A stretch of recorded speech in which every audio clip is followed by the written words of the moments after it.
Excellent! When buying a new TV, the most important specs are its resolution, its size, and its price. For this video, I'm going to assume that the resolution that you want is 4K, and after that, you should get the TV that has the largest screen size possible while staying within your budget, of course, whether that's $500 or $3,000.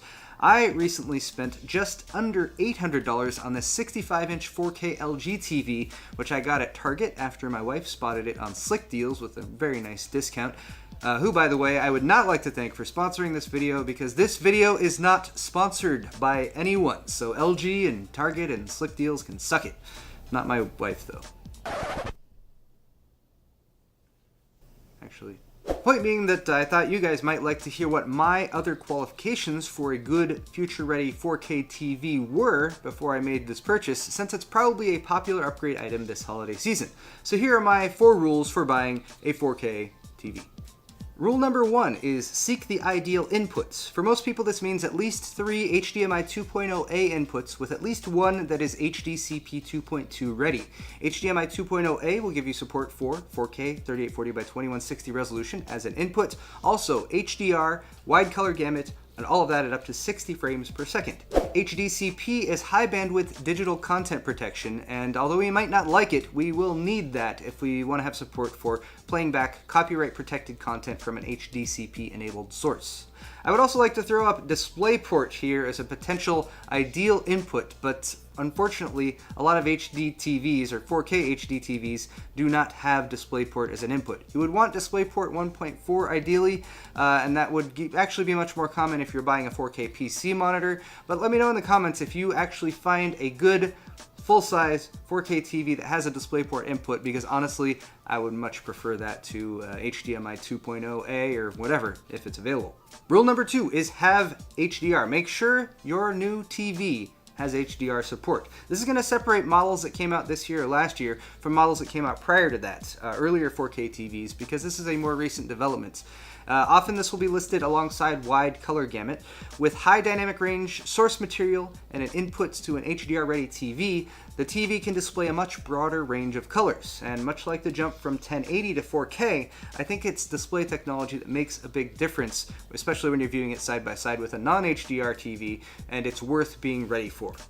Rule number 3 is know your panel technology. That's what the screen is made of and what lights it up. The screen makes the colors, the light lights those colors up. I'm going to keep this simple, not dive into too many technical details. I'll just tell you what's good and what's not as good. The best technology right now for your panel is OLED.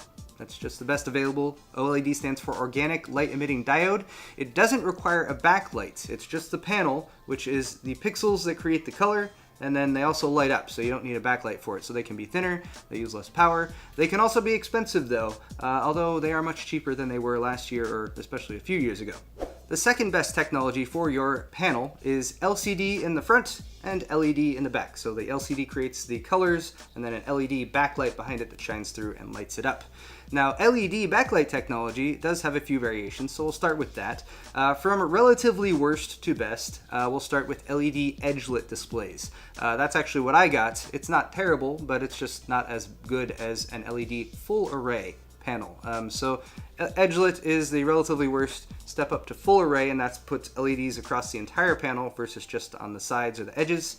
And then the best option you can get for an LED backlight is full array plus local dimming. So you have LEDs covering the back, and then it can actually dim parts of the screen that should be dark for darker scenes. That will give you much deeper blacks, as well as the best contrast ratio available. Now that's the backlight, but what about the panel itself? That's the LCD in front. There are 4 main LCD types that you'll probably see out there: TN, VA, and then IPS or PLS, which are both kind of in the same category. IPS and PLS are generally the best when it comes to LCD display panels. That's what I got, IPS. It generally gives the best color depth. VA is also an okay standard too, that's vertical alignments. And then standard pretty much is TN, that would come in last. But again, it's still perfectly adequate. It's just, you know, when you're buying technology, there's always stuff that's a little bit better. So again, from worst to best, TN, VA, and then IPS or PLS. Rule number 4, resist the curves. This is just a pretty basic idea. Curved TVs suck. They're made for group watching, at least large TVs usually are, But with a curved television, there's really only a very small sweet spot that you can sit in, and it's much harder to move around and watch from off angles. Curved monitors like this one are okay though, since usually it's just one person sitting and you can sit right in front of it, and that's much better. I just never really liked curved TVs, and like 3D TVs just never really caught on with me, so I don't think that's something important that you should look for. So when my wife found that deal, I applied these rules and I ended up with this TV. The price was right, and my only compromise was the panel, which is an IPS LCD with LED edge lighting instead of an OLED, but that's still a huge jump up in size and quality from our old TV, which was a 47-inch 1080 by JVC. If I added a fifth rule here, it would be to make sure that the TV has VESA mount support for wall mounting. I grabbed an articulating wall mount from Monoprice for ours, so I can still pull it out from the wall and get back there at the inputs if I need to. But most all large TVs do have VESA mounting points, so I didn't feel like including that as a rule. To wrap things up though, I have searched the holiday deals that are going on right now, and I found a few 4K TVs that I feel meet these requirements. I have posted Amazon links to those down in the description. You can check those out, but just click on them and check the model number, and then definitely check other retailers as well, because there's a ton of deals going on right now for Black Friday and the holidays. Let me know in the comments also if you're going to be upgrading to 4K this year. Hit the like button on your way out, and thanks for watching.